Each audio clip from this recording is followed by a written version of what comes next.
Hello, Global Theater. My name is Jerry Fialka. Today is November 22, 2022. We want to thank Rob Grant and his amazing podcast. I'm probably wrong about everything. It's a real honor and a pleasure to be here with Matthew Skala. Is that the right way to pronounce it? That's it.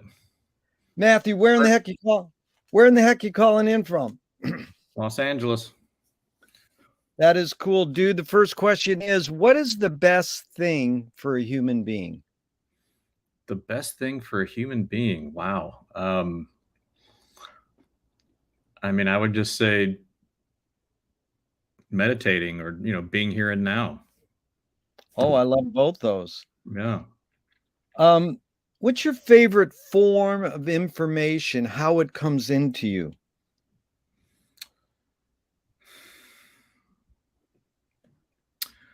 I get inspired by a lot of things. Movies, number one, photography, competing with number one, maybe number two.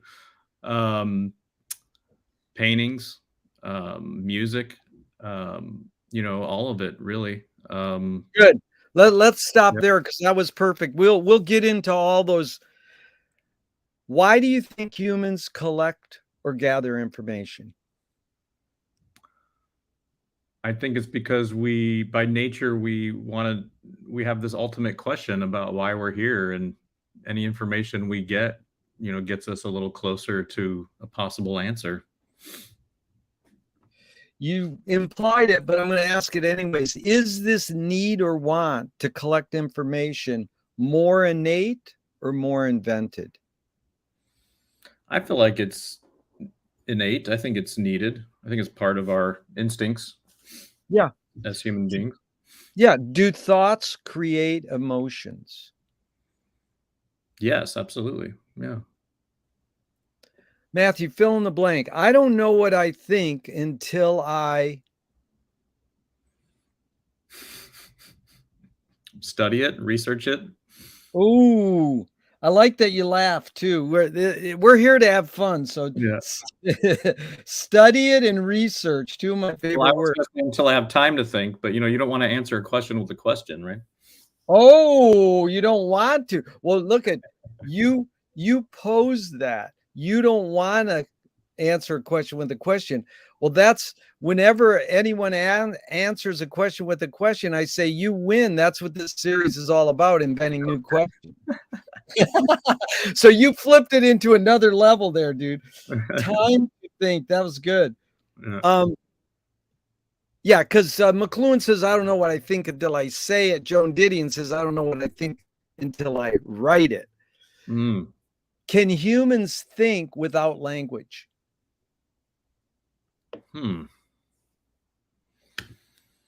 That's a tough one. I want to say yes. I want to say that we can definitely think without language. I think we just naturally default to thinking in the language we know best. If it's possible to think in whatever language that you speak, and many of us speak different languages, then clearly, I guess in that regard, yeah, we can think in multiple languages as human beings in general. But I don't know, feelings don't usually come in words, right? Sometimes you have like an emotional response to something you can't describe. So maybe that qualifies. It does. Chomsky says a language is not just words. It's a culture, a tradition, a unification of community, a whole history that creates what a community is. Matthew, what do you do when language doesn't work? When language breaks down? I'll stop talking first. Yeah, and then just, start thinking. Stop talking and start thinking. Maybe do some writing.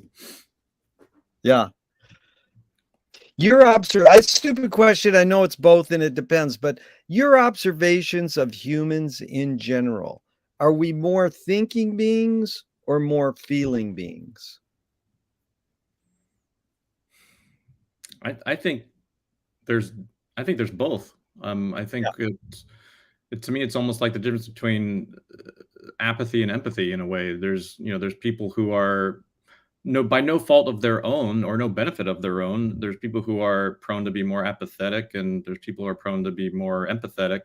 And those who are more empathetic, operate more from emotions and feelings, and those who are apathetic are more, logical and practical and pragmatic, and things like that. And unfortunately, struggle to communicate emotionally, with other humans.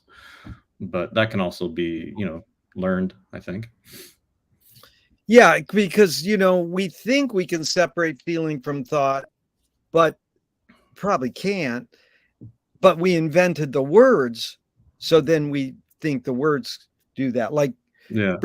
Bridget Bardot says, I don't think when I make love. And I'm like, good luck. Like, you're doing the most sensuous thing and your body can do practically, and you want to shut your brain off. Well, you bring up meditating. It's like people, they say, now, if you're going to meditate, now think about not thinking. Yeah. Zen. Yeah. Yeah. That's a tough one. That is. 2 questions from Alan Turing in 1950s. Is thinking a function of the soul? Yes. Yeah, I want to say yes. Yeah, for sure. Yeah. Second one is, can machines think? Not on their own. No. Yeah. Do you more pursue happiness or more pursue meaning? Meaning. Yeah, I got that question from Viktor Frankl. He says that happiness doesn't necessarily last, but meaning can last. Indeed. And I would say that happiness can come from pursuing meaning as well. Yeah. Does the brain more detect consciousness or create consciousness? Like, is consciousness bubbling away and we're detecting it, or are we creating it?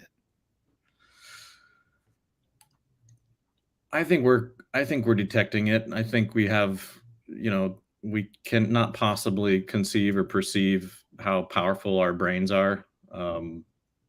There's so much in there that we'll never understand, so, and I don't think we haven't created that. Maybe as a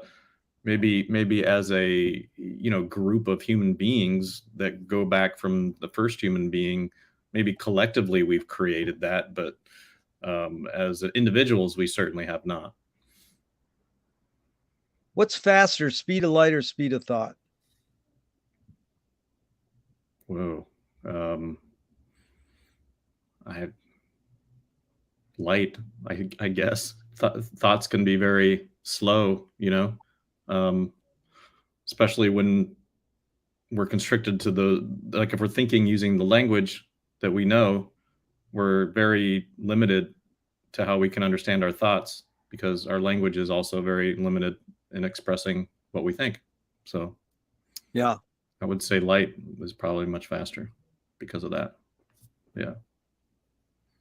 Audre Lorde, the poet, said, you can't dismantle the master's house using the master's tools.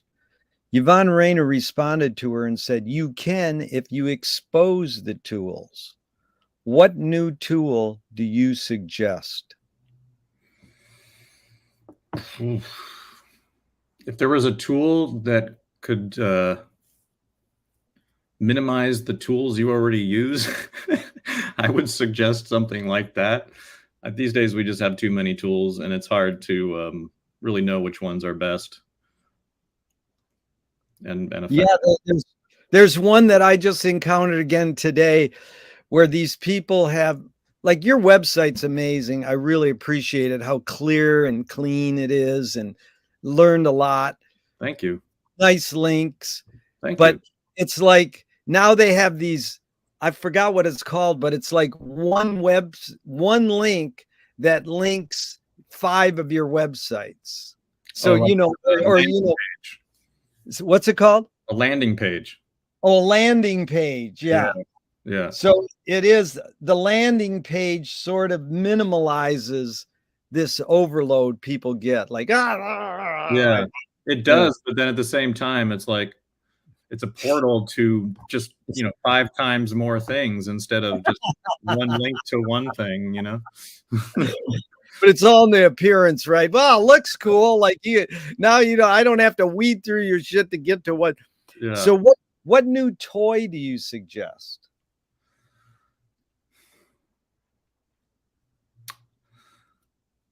Does it have to be new?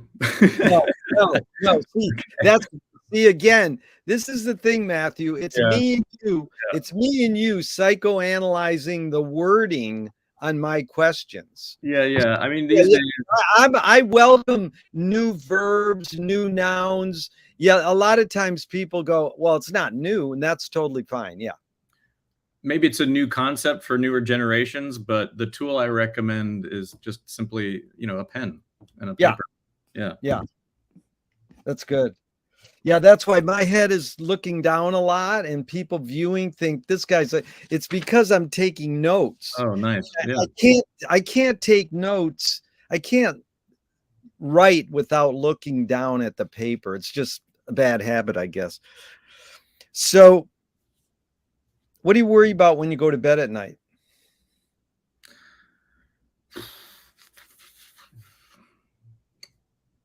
But if I'm in the middle of a job, I worry about the job, the problems with the job, creative problems, billing problems, whatever that is. Life in general, I worry about moving out of this apartment I live in right now because we need another chapter as far as our lifestyle is concerned. We've been here for a little bit too long. There's a lot of restrictions on our lifestyle right now that we're just tired of dealing with, little things like having to park on the street and, having to carry our groceries up 2 flights of stairs and down the street and, things like that. Yeah, it's kind of wearing on us. It's taking its toll. So you're worried about finding a new place. Yeah, I mean, not even finding a new place, just like where the new place would be, because if you could find a place that could cut down on those drawbacks. Yeah. Yeah. I mean, I've been thinking a lot about just finding some land lately. So I've been doing a little bit of research on that on Zillow and stuff. Land would be ideal, so we can kind of do what we want with the property and stuff. Yeah. Neither my wife and I have been really fans of conforming to the typical cliche, living situation of a house that takes up all of your land, Right. At least that's the way it is here in the city. Yeah. So yeah, we just want to have a little more. We just want to enjoy our living area a little more and be able to have more control over that. Beautiful. So McLuhan learned from Ezra Pound, the poet, that artists are the antenna of the race. And by artists, I mean cinematographers, poets, painters, musicians. Artists are the antenna of the race. They're broadcasting and detecting the hidden psychic effects of our inventions, so we might be able to cope with what we don't like about the inventions. So I ask you, Matthew, the question Marshall probed his whole career. Why do we humans ignore the hidden psychic effects of our inventions, even though the artists are broadcasting them to us?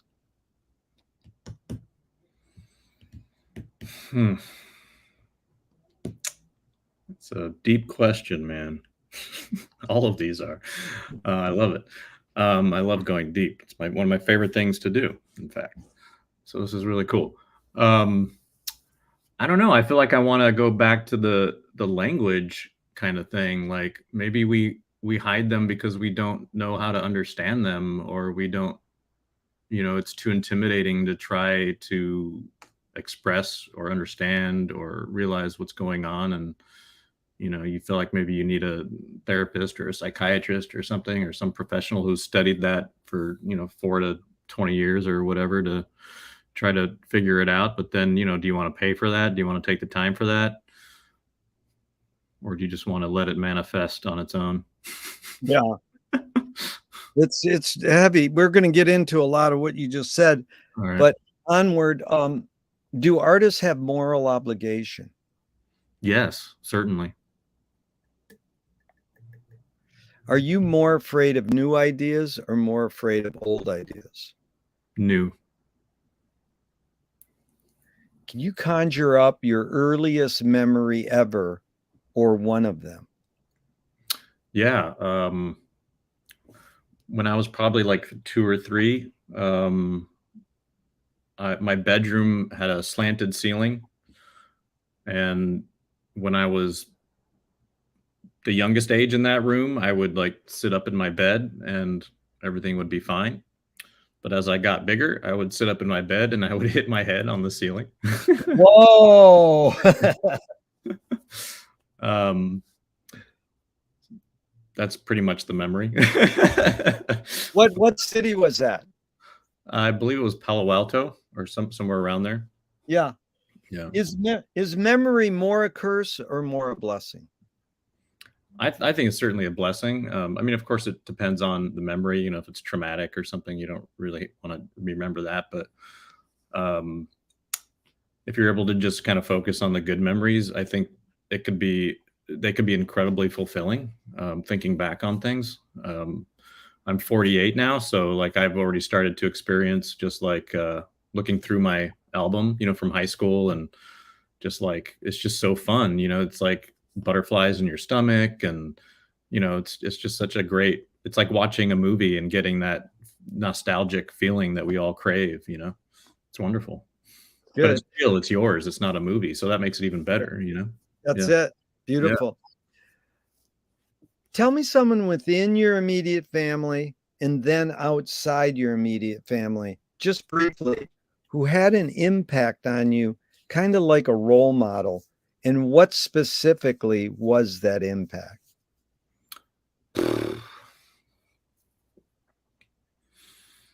Now you're gonna make me cry, man.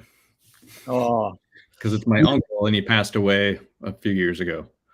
Um, he did video production, and he was one of 2 people in my life that really encouraged me and influenced me and taught me to follow my dreams and career goals and all that in the arts.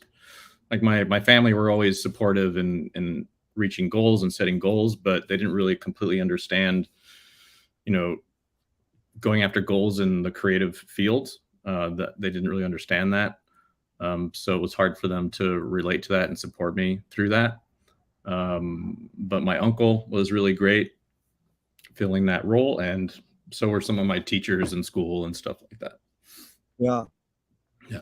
It's good. No, really, Matthew, I know these are working, having done them for 40 years, is when either I tear up or the other person tears up. So I appreciate that you can do that. So did your parents raise you a particular religion? Yes. What? Conservative Christianity. Did you check out or are you still practicing? I pretty much checked out. What age about? I'd say I started to check out. I started to get busy enough, let's say, where I didn't really care that much in my early 20s. I just didn't really think about it. I was just busy, and you know, it just kind of Yeah. was what it was. It was just something I didn't really pay much attention to. Moving forward since then, trying to get more involved into the Christian community is when I started to it actually had the opposite effect. Trying to get back in and get more involved actually pushed me away. Wow. Maybe I learned something in those years where I, you know, wasn't paying attention and wasn't going to church and things. I don't know, but yeah, I was also just learning a lot more as a human being, you know, learning about the world, learning about different religions, learning about different cultures, you know, learning about how, you know, all the ridiculous, horrible things that has been done in the name of various religions. You know, I wasn't really exposed to all that knowledge earlier on in life. They don't, you know, they don't really, all they teach you when you're raised in a Christian home is Christianity. and anything else is evil. Yeah. So, it's a pretty tight bubble.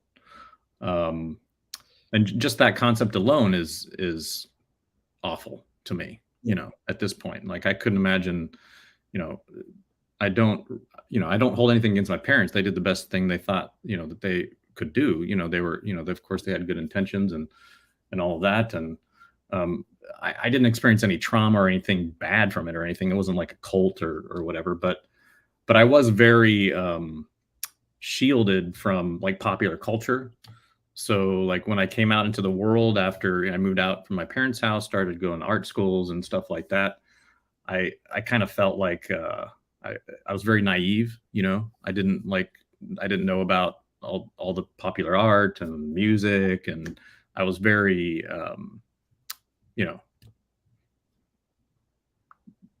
stupid pretty much in that regard. So and it felt very intimidating to be around people who were familiar with all that and have been engaging since their childhood in popular culture and things like that. And so well, in the long run, maybe that's why you gravitated towards somebody like Tarkovsky, whereas the normal dude would gravitate towards Spielberg. So all the power to you. But the next question, Matthew, is: do you pray? Sometimes, not often. But when I pray, nowadays when I pray, I'm always thinking, who am I actually praying to? Yeah. And I feel like, well, I guess I'm just praying to the universe, or I'm praying to something that may not necessarily be what is described in the Bible or in any in any other book. I do believe there is something out there, some intelligent entity of some kind. Everything comes from something, Well, if God does exist, what would you like God to say to you after you die? Don't worry. It's true what they say. Man cannot judge you. Only I can, but I won't judge you either, because and God, if God would say something like this, he would say like, my message has been so polluted, I do not hold you accountable for what you do or do not believe. Nice. That is very, you know what 80% of people say? They go, you did a good job. Okay, next question. Like, that was a little more sophisticated, Matthew, than the normal person on these. Very good. Now, you anticipated this question. Do evil people exist, or does evil use people as a vehicle? Oh, man. Both. Evil people do certainly exist. I mean, we see it every day. Absolutely. I mean, goodness. I think they exist more than we even want to believe they do. I think, I would almost wager that, I don't know, this is totally arbitrary, but I feel like 25% of humanity is evil. Yeah. Or more. I mean, that it feels like such a large scale. I mean, because, looking at history, there's just so much. It's like, it just seems like all the major events in our human history have been driven by some kind of evil, horrible deed. We're all kind of living in the wake of evil. Well, the follow-up question really tackles the real issue, I think, is how do you advise someone to deal with an enemy? So set up with a few modern thinkers. Alan Watts says, if you acknowledge your enemy, you empower them. Coppola stole from the mob and the samurais, keep your friends close and your enemies closer. JFK said, forgive your enemy, but don't forget their name. And Fellini says, I need an enemy. So it's a lot of thoughts. Matthew, the basic question is how do you advise someone to deal with an enemy? But first, how would you respond to Alan Watts? If you acknowledge your enemy, you empower them. I would agree. I agree with all those things. I think it just depends on your personality and what you can take, how thick your skin is. Um, if you're someone who can, kind of reverse the dynamic, if you're dealing with a horrible enemy and you can manipulate them into thinking some differently about whatever the situation is you're dealing with, then you can, maybe you can actually teach them something, or just kind of trick them into being nice or whatever. Yeah. I think if you can do that, then you should. But I think that's a very rare skill. So most of us are probably better off keeping our distance. Um, yeah, like more forgiveness is certainly needed. You need to forgive, not necessarily them, but you need to just forgive the situation so that you don't have to carry it around with you. Um, That's really a key. Rarely people bring up that word, and I appreciated you saying that word. You also invoked the American Indians, indigenous. They said, your enemy is your best teacher. And you brought up "Be Here Now" earlier. yeah, Ram Dass, Ram Dass had a great line too. He says, "I'm having a real hard time loving George Bush." It's like fill in the blank. I'm having a real hard time loving Putin yeah, or Elon Musk or yeah, Trump or whoever you want to fill in the blank, you know? yeah. Well, and like I think in Buddhist teachings, and I don't know if you're familiar with Sam Harris, Yeah. but he's had some discussions about like compassion and stuff, um, and in regards to mindfulness and how compassion can help with your mindfulness practice, because but through compassion you can unload a lot of your bitterness towards your enemies and all these things. And um, he also tied it into free will and arguing that we don't actually have free will.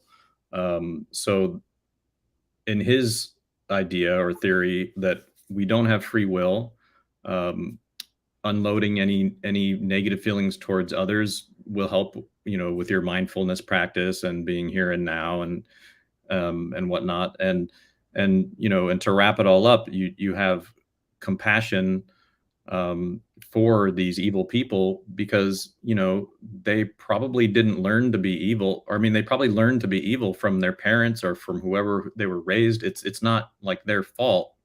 They Yeah. they were influenced by who they were influenced by. Yep. That's what caused them to be who they are. Yep. So if you can accept that and understand that, that's how you can be compassionate, Yeah. but still, if they're continuing to do messed up things, that that's when it just is hard. That's when It is. you You say know, what Ram Dass said. So yeah, you try to love them to death, but yeah, this is funny because I've avoided this question for years, and now I'm bringing it back in because it's sort of is competition more innate or more invented? But really, it shifts. It's set up with a quote by Nassim Taleb. He said, "Games were created to give non-heroes the illusion of winning. In real life, we don't know who really won or lost, but you can tell who is a hero and who is not." So then when I said that to someone, they said, "Well, villains don't think they are bad. They want control. And heroes want freedom." So, like Gregory Bateson, the anthropologist, says, when a criminal gets caught, do they go, "Oh, I'm doing something morally and socially wrong"? Or do they go, "Oh, my criminal skills just weren't up to snuff that day and I got caught"?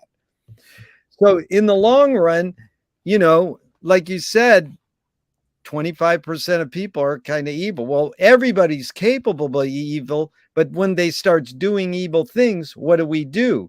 So the question, Matthew, is, does punishment work?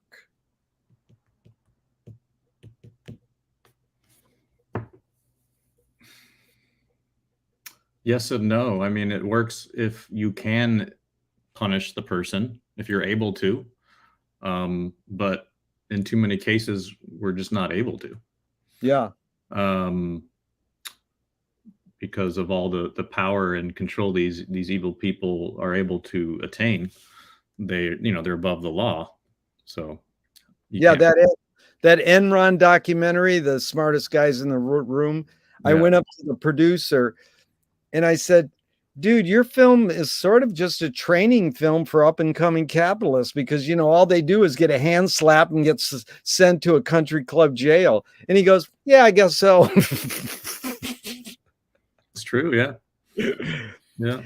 Well, on to film. James Joyce was the first projectionist in Dublin.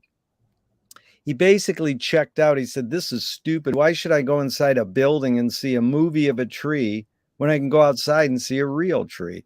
Years later, Faulkner said, sometimes the best fiction is more true than journalism. Why do we have to recreate things in order to get them? Why do we have to go to a theatrical play of people acting out life? Why don't we just live life? Because of the 25% of evil out there.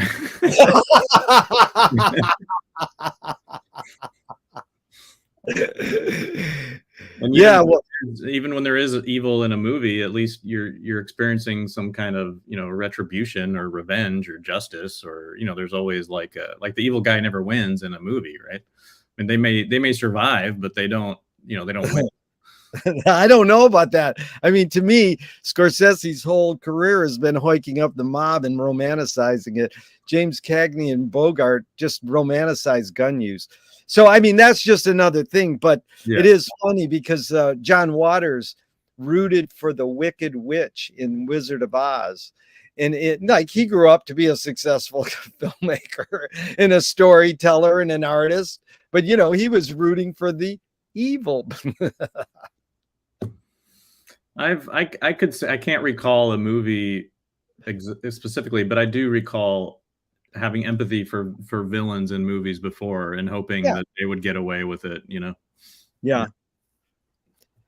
So then let's go to that. I mean, just briefly, what was your tipping point to pursue photography and then pursue cinematography? I mean, did you grow up being taken to photo shows and looking at photographs? I mean, what's that tipping point where you said, I want to pursue photography, and then that tipping point, I want to pursue cinematography? Okay. Well, photography happened at a time when I was, you know, being exposed to the creative world, you know, to the artistic world. Sure, we had art hanging in the house I grew up in and stuff like that, but I never knew who the artists were of that art. I never knew what that art was trying to express. My parents never talked about it. You know, we never went to museums or galleries. We went to movies. That was the hidden art that I was exposed to growing up, right? I don't think it wasn't about the art that we went to the movies. It was just about the escapism, you know, growing up, going to the movies. That's what it was all about. And that's great. I mean, that was fun. Escapism is, you know, a great thing when, you know, about movies, you know, being able to escape. It's almost like meditation. You know, you're not thinking about your world outside of the movie. You're just absorbed into the movie. You're escaped in the movie, right? So in a way, I do believe it's a form of meditation, and I think that is a reason why the mass audiences go to movies for that escape. They don't really go to movies for to see an artist expressing something. Yeah. They do see that, but they're not aware of it, right? Yeah. That's not the reason they go. So entering high school, like before high school, I was in private Christian schools. And sure, we had like arts and crafts classes, but there's something about creativity and art in the Christian culture that I was raised in that is very quiche, that is very non-expressive, that is just decorative. There's a fear, I think, of expressing too much through art of any kind in Christian culture, because they don't want to be exposed to expressions of dark emotions or honest emotions, let's just say. They don't want to be exposed to people expressing their honest, deep desires, whether it be dark or bright or erotic or whatever it is. They're Christians, especially conservative Christians that I grew up with and around, are just afraid of all that stuff. So their art in that culture is just almost, I mean, it has meaning, obviously, but Christian meanings, like art that represents God and the stories in the Bible, or the crosses and the halos and the nativity scenes and all those things. But is that even art? I don't know. If art is expressing an original emotion or idea that comes from inside of us, then no, that's not really art. That's just a pictorialism of a story in the Bible. So once I got exposed to, more art and what art was and everything like that, I was doing everything. I was painting, I was drawing, photography. I wasn't making movies yet, although my dad was always into the latest technology for video cameras and stuff. So he would always have, big elaborate video rigs and stuff that he would break out on Christmas and birthdays and things like that. And I have old video of me like hitting the slate when I'm like 5 years old, 6 years old and stuff like that, which is fun.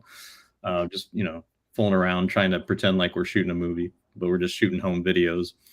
I posted some stuff on my Instagram feed from old home videos.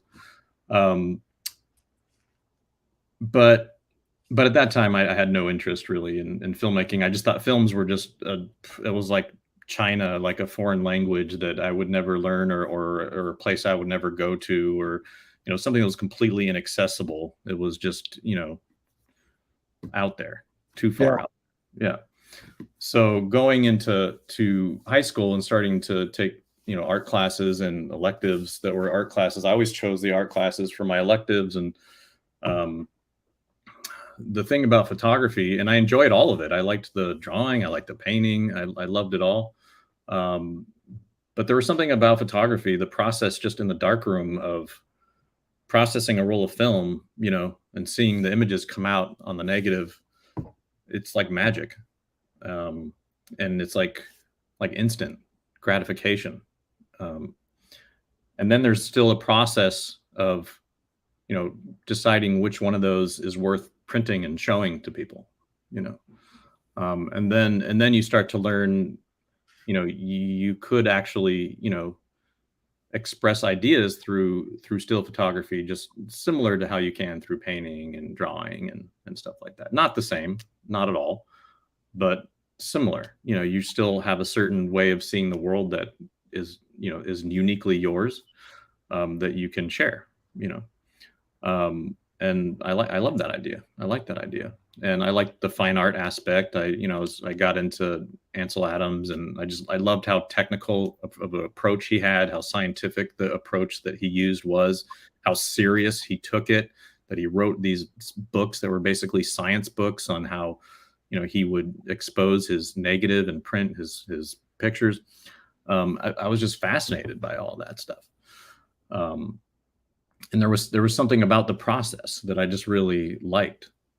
I don't know if I can really describe it. Maybe I just like detailed processes. I mean, even to this day, I'm a very, very detail oriented person. I like to lose myself in like detail oriented things. And if they're creative, then even better. Right.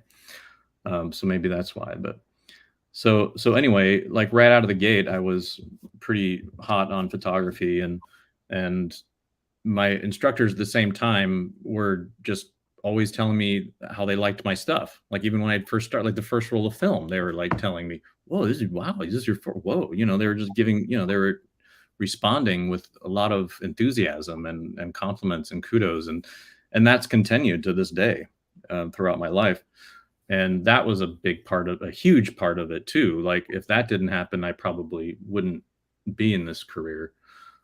So it was all that feedback that fed my soul, really, that I felt like I was like I found something that I was naturally good at. I didn't feel that way with drawing or painting. So and it was my high school photography teacher who also saw some of my drawings, who really encouraged me to go to art school. and would bring stacks of college art books to class for me to look at and stuff like that. His name was Jim Payette. And that's where it started. Then I realized, what's the kick over to filmmaking? yeah. Yeah. Yeah. Then I realized, there's only so much you can express with a still image. And I just naturally, I kept having these ideas. Like, I wish I can do this. I wish I can do that with this. Like, there was too many constrictions, right, with the still frame. And I'm always thinking, how can I put things into motion? There was a guy in my in the photography class who was using video cameras to do stop motion videos, and his name is it'll come to me. He did these little stop motion animations with balls of paper, and he would make little stick men out of paper, and he would animate them, frame by frame, and he would do interesting things with lighting and stuff too. Don Hertzfeld, that's his name. Oh yeah, I know his stuff. Yeah, he was in my photo class in school, and he's doing very simple, amazing things still to this day. And just seeing seeing his stuff is what started getting me thinking about motion imagery, right? And I remember talking to him and asking him, how do you do this? How can I do it? What do I need to buy? All that kind of stuff. And then I never got to a point where I was able to do what he was doing. I just continued doing the still photography. I think it was just, there was too many barriers there. Like, I couldn't afford the camera, and there were just things, or I didn't have the time, or whatever it was. So I just continued doing stills, and then I got a job after school. And during this time, I'm still thinking like, oh, films are just something I go see. They're not something I can ever make. Like, they cost millions of dollars. How can I ever, that's just an untouchable industry, right? But then digital editing happened. I got a job for a production company when the first Final Cut Pro just came out, and they released their big flagship system with the blue tower, and it was all big and fancy at that time, state of the art. So a friend of mine invested in that, and he started a little production company doing weddings and corporate videos and things. And he needed someone to learn the system. And since I was his friend, just said, hey, and I needed a job at the time. So it was kind of like a good timing. And he just presented the opportunity and said he needs someone to learn this and edit for him and stuff. And so I said, yeah, why not? So that was my first introduction into the behind the scenes of making a motion picture. And during that job, I realized the coin tossed or flipped, I realized this is accessible. I can do this. And this is what I need to do, because I've always felt like I wanted to do more with the still photography, and I couldn't conceive the ideas I had just for a static still image. So, from there I went to film school, and the rest is history, I guess. It is history. You've worked on some amazing films, some of my favorites. And let's talk about your own films now, not ones you're hired for. A screenwriting teacher told me great film is a great art is when you can clearly see the intention of the maker. Kubrick says the opposite. Great film is when you can clearly not see the intention of the maker. What role does intention play in your creative process when you're making a film of your own? It's hard to make a film of my own because I am so detail oriented, and it just takes me forever. I've had to learn over the years how to, work more in layers so that I could actually accomplish things quicker and get things done. When I would first set out to develop my own ideas, I would just dive so deep into it, and I struggled to get back out again. So these days my approach is to just stay in the shallow end and just, add layer by layer of detail as it makes sense, as long as I can move forward, right? So that's my personal challenge when it comes to my own projects. And the last year I've actually been getting I've been learning more about how to manage those layers so that I can develop more of my own projects, because I'm getting to a point where I feel like I have a lot more to offer, artistically, creatively and technically as a cinematographer. And while I was hoping to be able to do that with a director and bringing his vision to the screen, I just haven't had that opportunity. Yeah. Uh, and I'm starting to realize, at first I thought, oh, it won't be that hard to get that opportunity. Most movies I see are pretty good, um, but now that we're in the digital age, there's just, it's hard to find a really good quality opportunity. Like, filmmaking has become so accessible, to where anybody with, $5,000 can go make a movie or less, Yeah.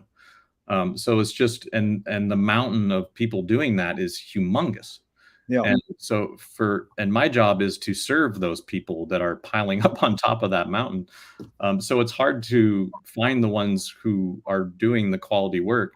And then it's even harder. And then once you find them, you got to, get a relationship with them and convince them to hire you. And, so it's very, very challenging. Yeah. I was But actually, Matthew, the yeah, thing is that you are a hired gun, but you're able to be creative as a hired gun. So we can talk about that yeah. in regards to the next question. Okay. Duchamp said there's no art without an audience. How much are you thinking of the viewer when you're shooting a film? When you're the cinematographer, like I was involved in a project where I'm interviewing a musician and you're the cinematographer, how much are you thinking of that viewer? I'm always, constantly. Yeah. I mean, I'm always thinking how it's going to be perceived by the viewer, like what we're doing. And, in a way that I'm trying to create an authentic visual experience. I'm trying to make everything feel like it should be there. Nothing's out of place. Nothing's distracting. Yeah. It's comfortable. It's easy on the eyes. That kind of stuff. And McLuhan says everything we invent extends some humanness. So knife and fork extend our teeth. Clothing extends our skin. The shutter in a camera or a projector extends our eyelid. Even non-tangible, say religion or philosophy, could extend consciousness. What does the moving picture camera extend for you? What humanness does the camera extend? Language. It helps you to say things you can't say with words. That was good. McLuhan had a great smart-assy comment. He says, movies extend your foot because you travel. But see, normally people say movie camera extends your eye memory. Language was really a great answer. And in regards to learning how to frame, studying Ansel Adams, and I'm curious, what are the roots of your framing aesthetic? How you frame something. I guess I think it's classic. I mean, as a DP, I'm always, making decisions based on the emotions in the story and the director's visions and things like that.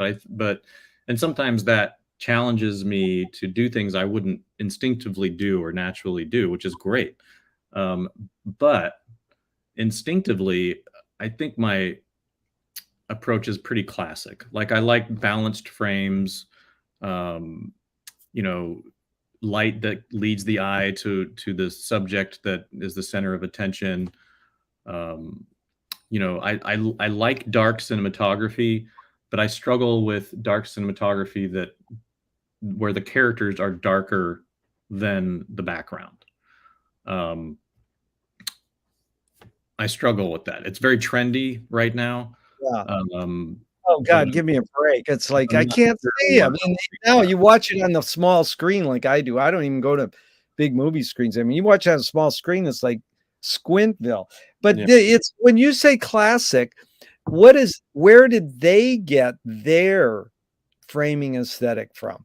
I mean, you're saying the guys who were classically shot films or painted paintings or shot photographs. what do you think their, you know, what's the roots of the classic framing aesthetic? Paintings, drawings, cave art, all Yeah. that stuff. Yeah, it's all you have in the Renaissance, you have all these innovations, the visual innovations, when it comes to perspective and sfumato and chiaroscuro and all these things we still use today in movies. Those are the main ingredients to really impacting people with images on the screen. So yeah, it just goes way back to, Well, it's funny because I asked Bruce Bailey, who started Canyon Cinema, yeah, many years ago. I says, "Where'd you get your framing aesthetic?" Because his is a little more like Robert Frank. It's a little more off than, being like this. yeah. And he said, "Well, I like what Jean Cocteau said." He said, I got my framing aesthetic from the way they place the knife and fork on your table at dinner." Mm, That's how he got it. yeah. But, you said cave art, so let's go there for a second. What do you think the motive of the cave artist was? Not what Herzog said in his doc or the New Yorker article he based it on, just your hunch or your guess. I mean, it could just be, influence and what I hear mostly, but just to create a record, I think, Yeah. of what was going on, what they're observing. Yeah.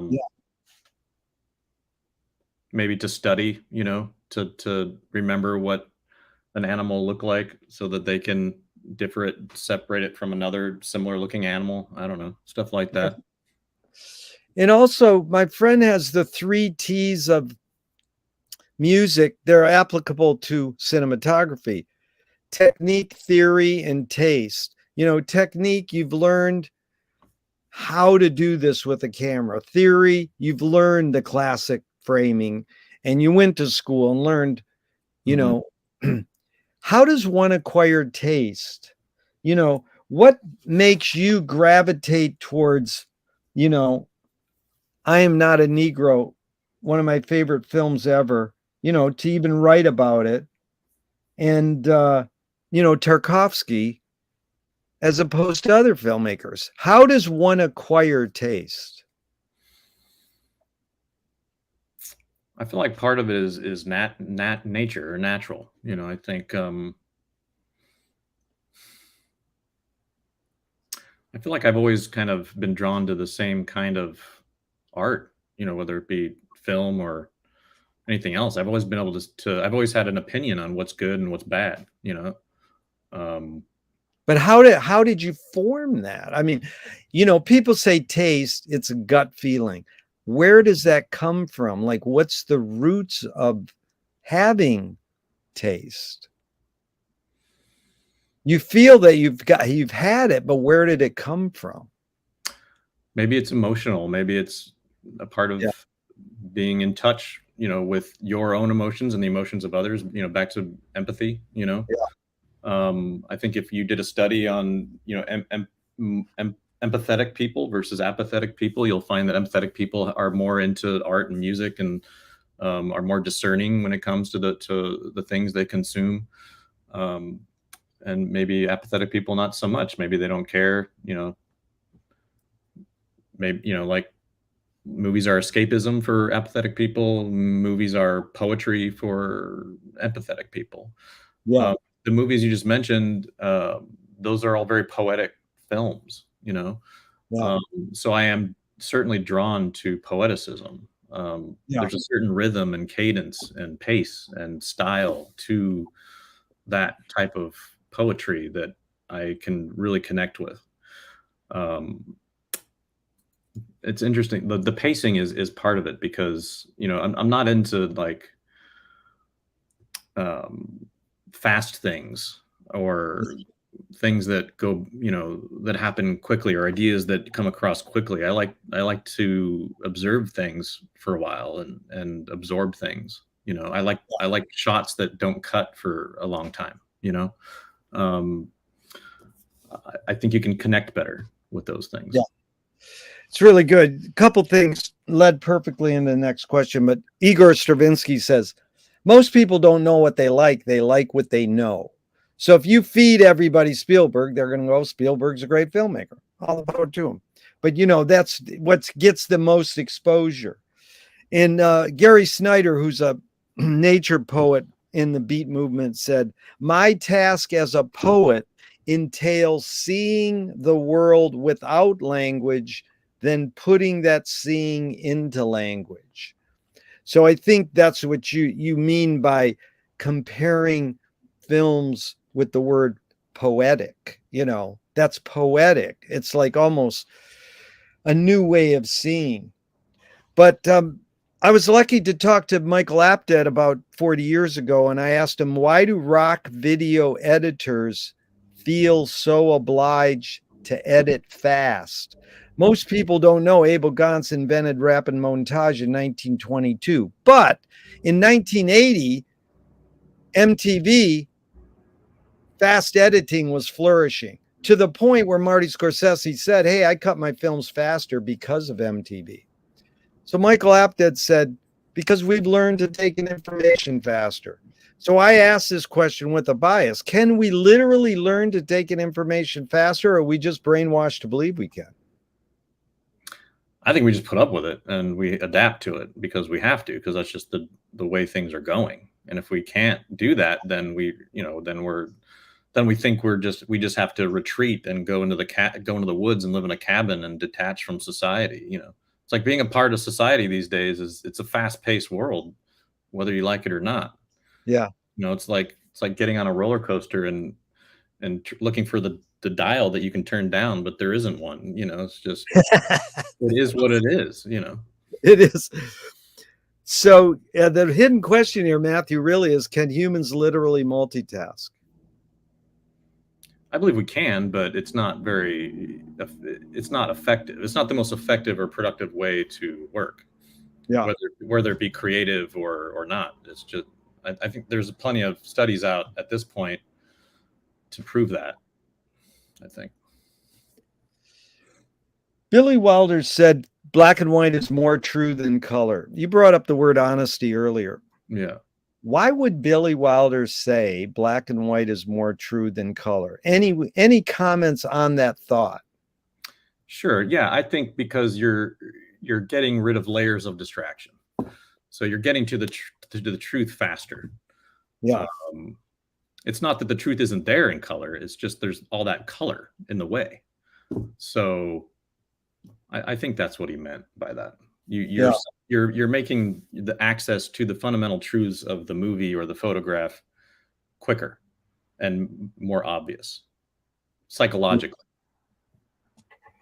Yeah, that's the answer I've been asking that question for years. And one thing I don't hear often, I'm curious your reaction is, because we've looked at black and white photographs a lot longer than color photographs.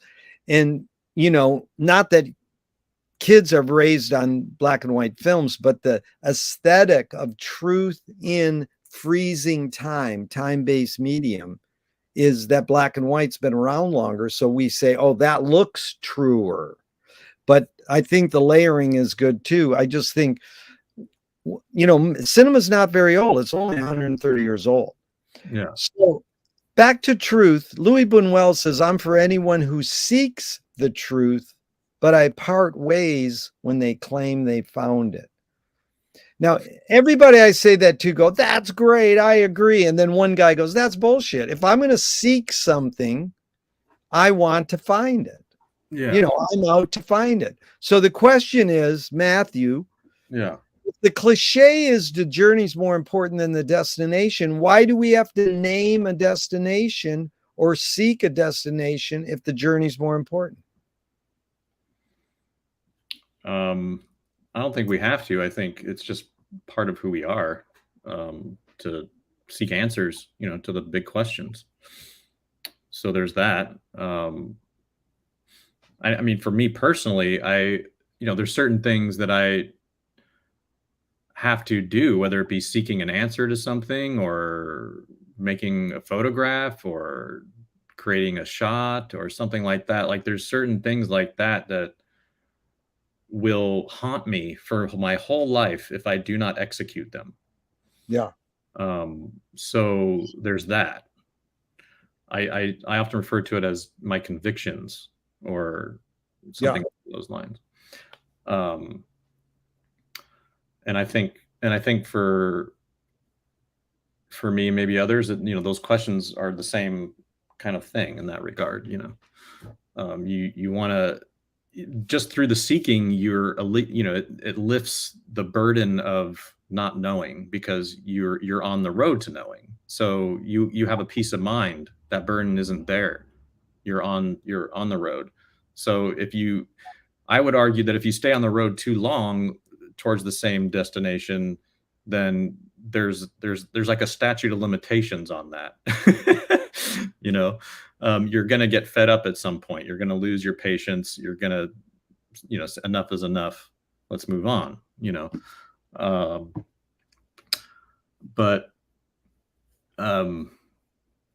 well, that's good. Yeah. On the first part of the question you were saying about departing ways from the person who claims they have the answer. I think that would just depend on what kind of answer you're looking for. If you're looking for, the answer of why we're here, and someone claims to know that, then I think it would be reasonable to go another direction, because these things we need to accept as mysteries. I mean, we can seek understanding so that we can, accept more that it's a mystery. I think for me, it's more just accepting that it is a mystery. Because I was raised that it wasn't. I was raised that we knew that the Bible was true. Everything the Bible says is true, even though that's kind of impossible because of all the contradictions. But that's just what we're taught, right? Right. So the closer you can get to accepting the mystery, I think, you're going to have more peace of mind, I think. And then you just won't want the answer. You won't need the answer. Yeah.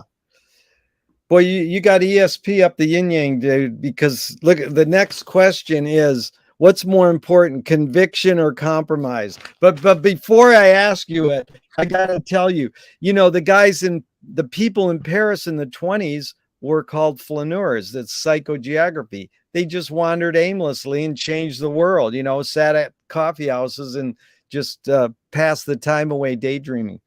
So here's the oldest question in my survey, 40 years. What's more important, conviction or compromise? I don't think there is one that's more important. I think it's a balance. Yeah. Because and it's a balance because of where we are at as a society, right? Yeah. We would have a really rough time if we tried to force one or the other over the other. Yeah. It's funny because it took 25 years before someone said, what's more important, conviction or compromise? They go, depends on what you mean by important. You've accomplished a lot, Matthew. How do you rate these three elements, luck, skill, and ambition? What played the biggest role, second and third? Ambition, number one, luck, number two, skill, number three. You got to have the ambition to create the opportunities for luck. But if you don't have that luck, your skill can be useless. Yeah. That's Gary Player, the golfer, says, the more you practice, the luckier you get. And so it's funny because the question used to be worded, and I'll ask you it, your observations of humans in general, is ambition based more on fear or more on joy? I think it depends on your personality again. I think it's like for some people it might be a joy, others it might be fear. But then again, thinking a little deeper, the joy could be a result of conquering the fear. Yeah. Or avoiding the fear. Like you can find joy by being fearful, maybe. Yeah. If that makes sense. No, that makes a lot of sense. It's funny because I changed the question from is ambition based more on fear and joy to rating the three elements, because Friedkin, the guy who directed The Exorcist, says in Hollywood, skill and luck have nothing to do with it. It's all ambition. So it's great. You're a success in you're going by a formula that ambition is important. So, I mean, if you didn't have ambition, you wouldn't even be in LA. I mean, you wouldn't expose yourself to the opportunities that would give you that would open you up to the luck, you know. Yeah. So T.S. Eliot said poetry's outing your inner dialogue. What language is your inner dialogue in? English. What form is your inner consciousness in? It's more metaphorical.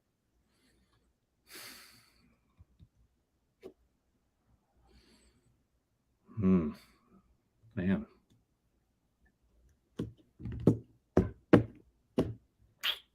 That's tough. It's one of those things where you just don't have the words, you know. What form does my inner consciousness take? Wow. I guess since my whole life kind of revolves around, not my whole life, but a good portion of my life revolves around creating and watching films, you know. Yeah. So I think my inner consciousness may be much like a film, or much like the universe of the film, where you can manipulate and create anything you want. Yeah. That's why Hitchcock hired Salvador Dali for the dream sequence in Spellbound. So two of my film heroes have this mantra. George Manupelli says, ignore yourself. Jonas Mekas says, there is no self-expression. And Cecil Taylor, the great jazz pianist, says, I'm just a vehicle and this stuff just comes through me. So it's, again, a stupid question. I know it's both and it depends, but you're just gut feeling.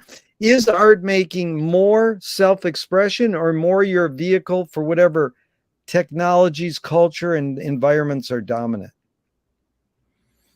I think they're I think it's the same thing. I mean, when you feel the conviction of an idea and it just won't go away and it'll stay with you for 20 years if you don't tend to it, then you kind of get the feeling that this is something that needs to pass through you.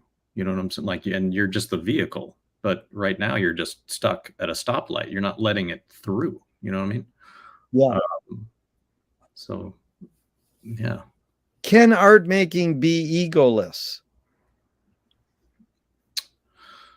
Good question. I want to say no right off the bat. Especially in my experiences just working with other filmmakers and things. I mean, the ego is such a large component to any project. And in some cases it could be huge. In some cases it could be, you know, hidden. But yeah, it's certainly always there. It's funny because most people say no. About a year ago, a woman said, great art is egoless.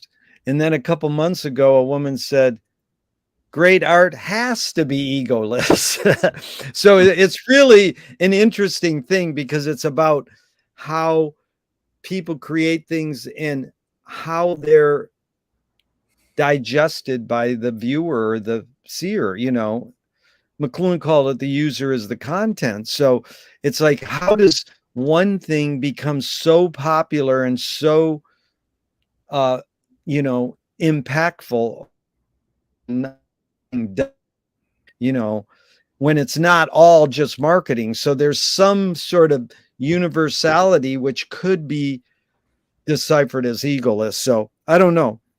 Yeah, I would have to, you know, without thinking about it too hard, I'd have to disagree. I'd have to say that it's the opposite. You can't create anything without ego. Yeah. Especially anything that it's important to you and that you're passionate about. Yeah.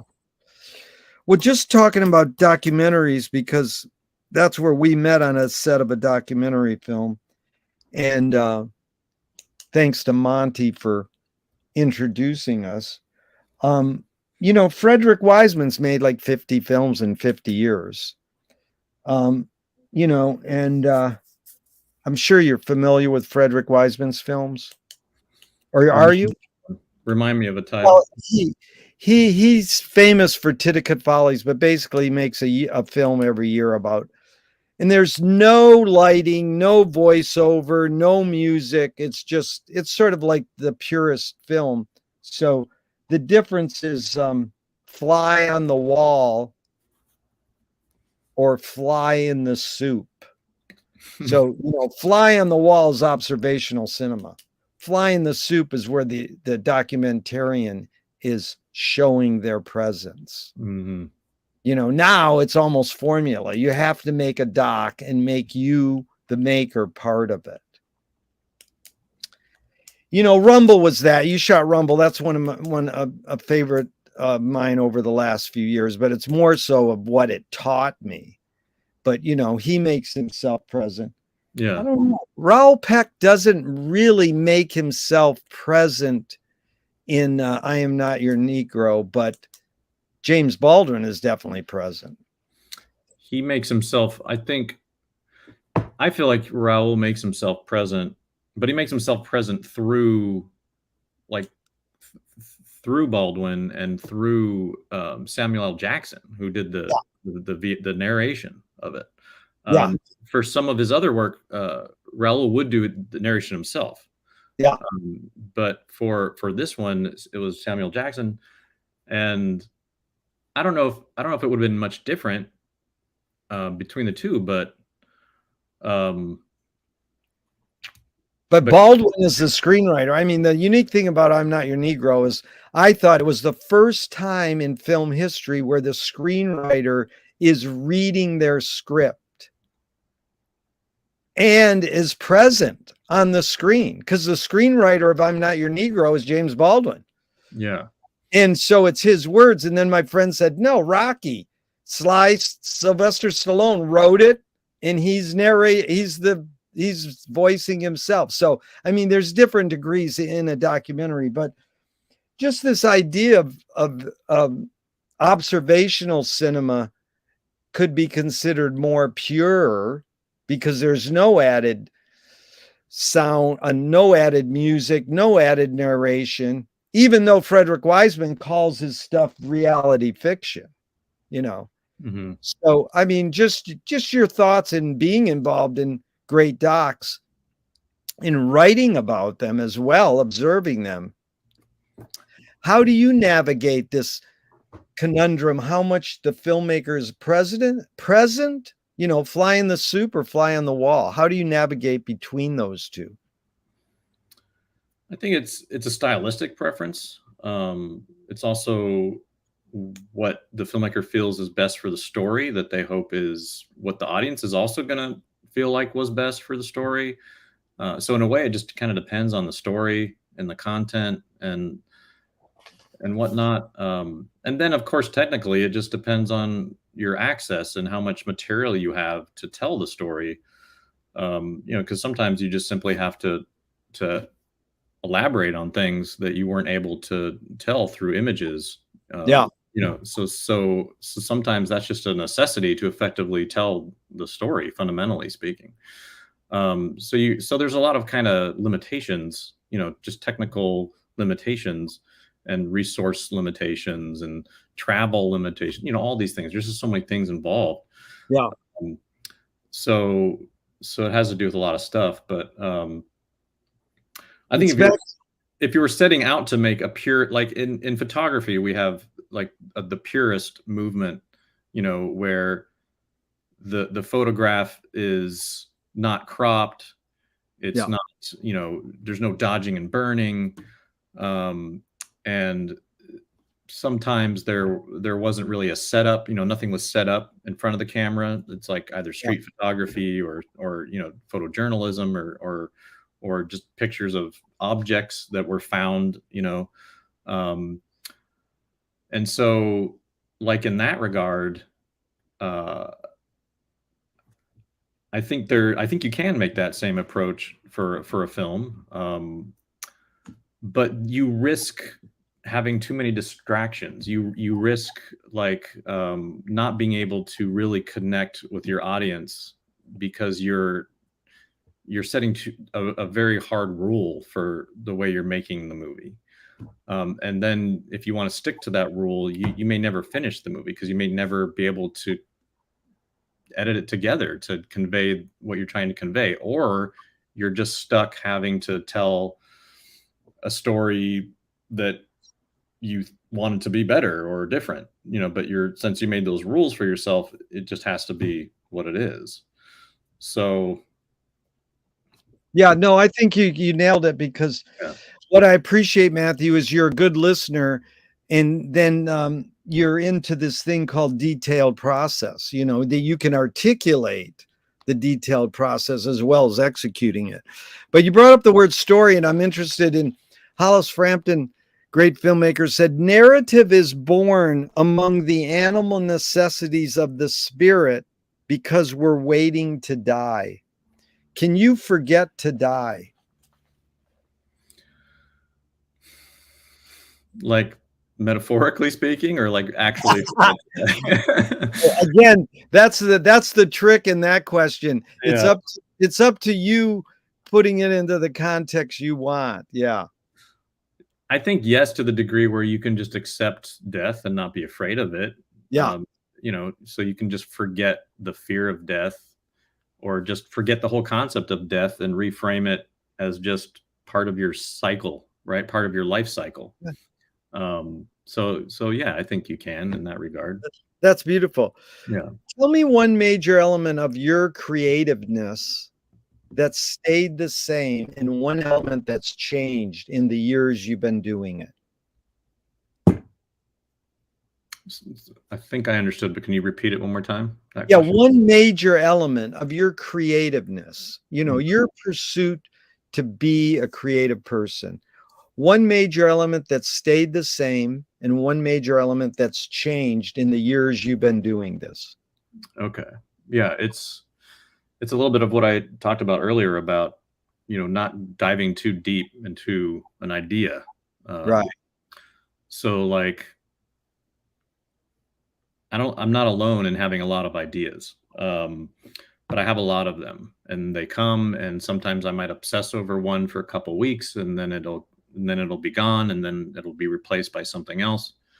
So how do you deal with all that? How do you organize that and to move forward? It could be, if you don't have a strategy, it could restrict you from making anything, because you're just constantly moving from one idea to another without finishing or fulfilling the previous one, right? Yeah. So what do you do? So what I've started to do is, it's a system. It's a very dedicated, disciplined system that is weekly or even daily if possible, but at least weekly, or maybe at least monthly. Like I keep a journal. I have a notes app, and then I have sometimes ideas that come that are in emails and things, but it's mainly like my journal. Oh, and a whiteboard. I have a whiteboard out where I put things down. So journal, whiteboard, note-taking app, Evernote, that, when I'm just out with my phone, I can just, record an idea that I have, or make an audio note. So like every week, I've tried to start doing this every week. I'll just collect and organize all of these ideas. Yeah. And I didn't used to do that before. Like Yeah. up to like 2 years ago, I didn't used to do that. I just used to think, oh, well, I'll just naturally know Yeah. what I need to focus on. But That's that's good. not happening. That's not happening for me. Like I don't naturally figure out what to focus on. Yeah. So I have to organize everything. So I've started using this app called Miro, which is just a blank template of just like a billboard, a digital billboard where you can just throw stuff at, digitally in the digital world. So I have one board where it's just a huge like tree of ideas that, stem from the core things that I want my ideas to be about. And if I have an idea that's not about these core things, then I just throw it away. But there are core things that I've decided for myself that these are the kind of themes I want to express in my work.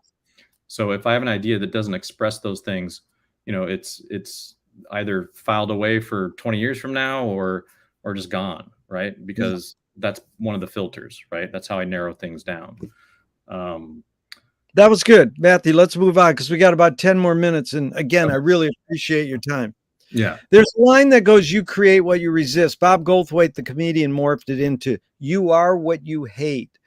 In fact, James Joyce said, it's a curious thing how your mind is super saturated with the religion in which you say you disbelieve. And Louis Buñuel nailed it. He said, thank God I'm an atheist. So any thoughts on this idea? you create what you resist. I'm not so much saying you, Matthew, create what you resist, but just in general, one creates what one resists. Any thoughts? First thought is I disagree. Just in my own experience, like I'm actually struggling right now to, I mean, atheism makes so much sense to me right now. It really does. And it would be very easy for me to go in that direction. But I don't want to, because there's just something about life that just doesn't feel right. Like there's just Yeah.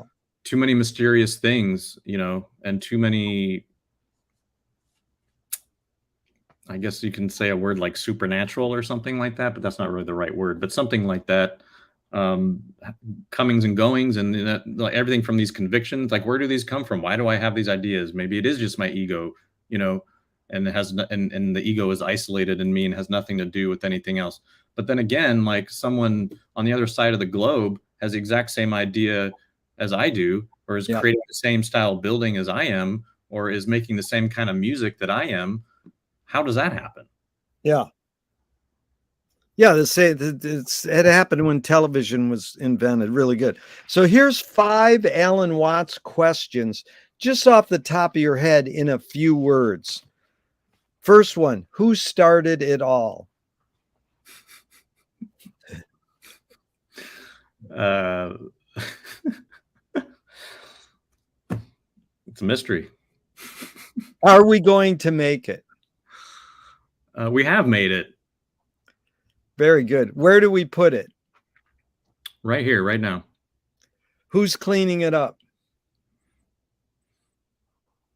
Our children, if we have them. Yeah. Fifth one, is it serious? No, it's not. Wow. Fill in the blank. That was great on the Alan Watts, by the way. Usually people don't hear my 2 to 3 words. You did it beautifully. Anger can be a productive emotion when, fill in the blank. When it helps express the honest truth of any situation. Yeah. But you know, if you cross a line into being unreasonable and losing the ability to think logically, then no, it's just not good. How do you find peace of mind? You know, just back to the here and now thing, and just you know, listening to people like Alan Watts. Yeah, there you go. If you were walking down the street today and you met yourself as a 12-year-old, what would you say to your 12-year-old self? I would say be more, insist more on yourself. Nice. Yeah. Great verb. Insist. Yeah. That's a good verb, man. Yeah. Which way should toilet paper come off the roll? Over or under? Over. Why? I don't know. It just makes sense. It's easier to pull it than to bring it up. You know, 90% of people say over, the 10% they're, but the patent does have it going over. So if a publisher was to release your autobiography off the top of your head, what would the title be? Lessons learned. They want to scent the glue in the binding. What smell? Oh man. Nakachampa. Nice. I never had that answer. If a statue was built in your honor, where would you want it displayed and what would it be made of? Well, it wouldn't be of me. I would say that. And it would probably be made of some kind of very natural, harmless, easy to acquire material, like mud bricks or something. Nice. No. Tell me something good you never had and you never want. Something I've always had and never wanted. No, something good you never had. Oh. It's good you never had it, but you never wanted.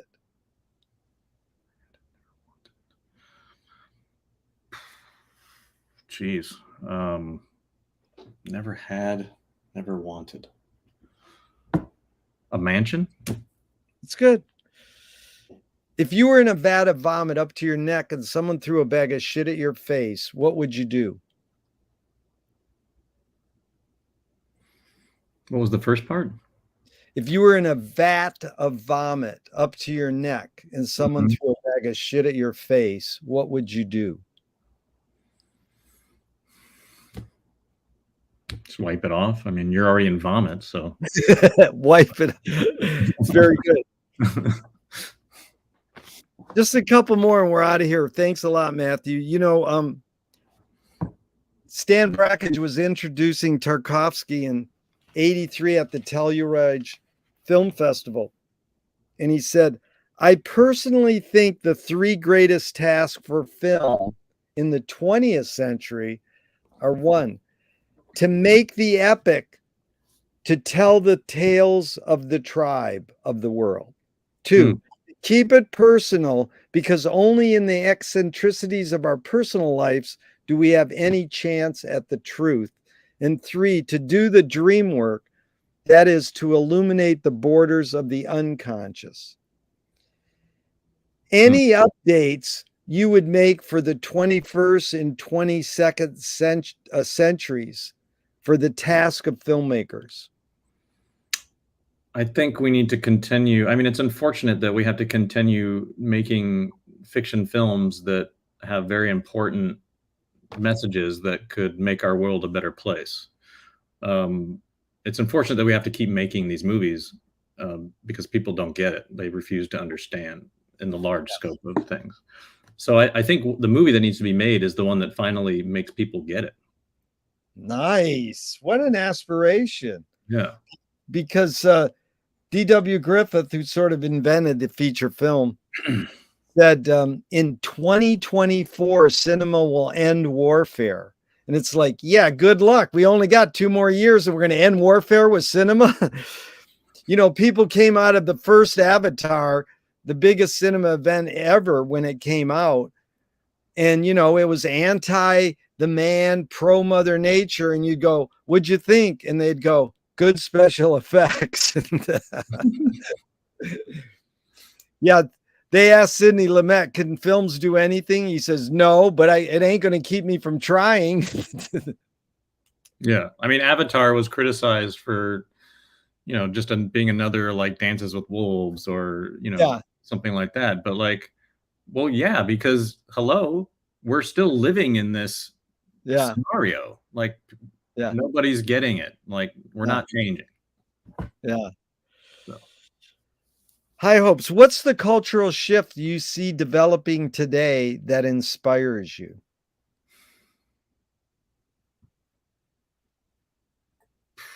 Man, cultural shift that inspires. I guess, not to sound cliche, but I guess the woke movement, I think like, everything that's happening with LGBTQ and people of color and all this stuff. I mean, we might be going through a period right now where it's a little heavy-handed, but it's probably necessary, so that inspires me. Cool. Yeah. It's the answer I get the most, so all the power to it. Yeah. And it was Thornton Wilder in 1928. He said, art is confession. Art is the secret told. But art is not only the desire to tell one's secret, it's the desire to tell it and hide it at the same time.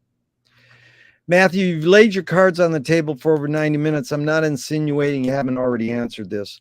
What's it really all about for you?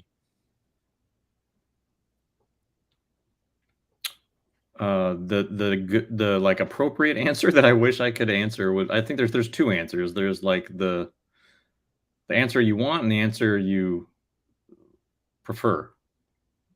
I guess I mean, I want to help people change their hearts and minds. I want people to realize, that they, both on a level of politics and religion and, race and class, like I want to be able to change someone's mind who like make someone love who is a hater, turn a hater into a lover. Like Yeah. that would be my, even if it's just one person, that's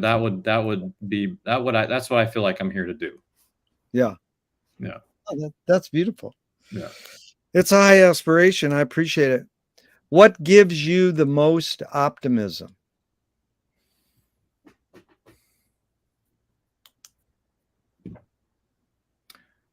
When I see something, when I see a work of art, whether it be a film or painting or something like that, and it feels new and fresh, and I'm really connecting with it, that gives me a lot of optimism, because it feels like everything's been done.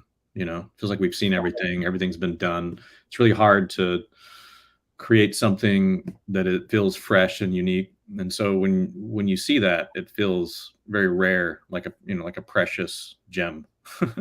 And that makes me very optimistic, because because it's possible, it's still possible. Yeah, it's like Auden the poet said, the mystery of art is that we don't know if it activates or pacifies us. But again, it's like Sidney Lumet, but it ain't going to keep me from trying, because something that puts you into a trance or pacifies you could eventually lead you to becoming active. Yeah. I kind of got that feeling with Everything Everywhere All at Once. Yeah. I mean, my friend he said he came out of the theater and he wanted to go up and hug somebody. I goes, dude, if a film makes you do that, yeah, that's amazing, Yeah. And amazingly, they did it by almost doing nothing original. Like almost everything in that movie had been done before. They just assembled it in a fantastic way that made it feel like something we hadn't seen before. And then that by itself is just it's a mom daughter drama, and it makes fun of action films, and it does it's a good job. Yeah. But I really appreciate it, because the first question I asked is, what's the best thing for a human being? And you were saying, be here now. I like that, because Wilhelm Reich said the best thing for a human being is another human being. And so the last question is, what gives you the most optimism? That's the question they asked Groucho Marx at the end of his life. And he says, what gives you the most optimism? He says, other people. So, it's really been a grand time for me sharing this time with you. And Matthew, I really appreciate it. Thank you so much. You're welcome, Jerry. It's been fun. Appreciate it. I'm going to hit the end broadcast, but I hope this never ends and we can keep talking forever and ever. Cool, man. Well, let's do it again sometime. All right. Thank you. All right.